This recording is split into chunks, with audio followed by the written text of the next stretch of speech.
passionate intensity. It's a complicated fusion.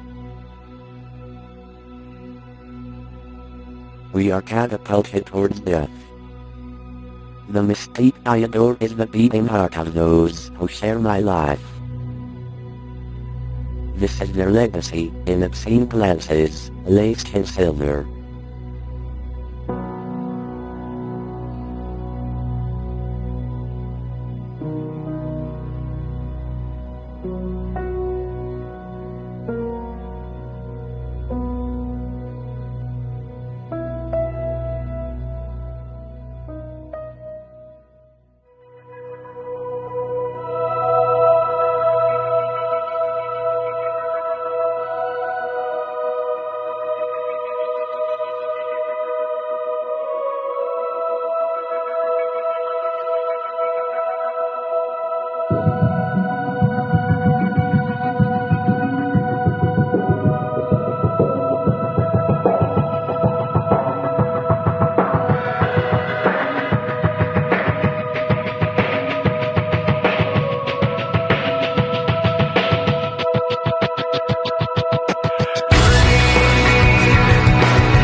I like riding.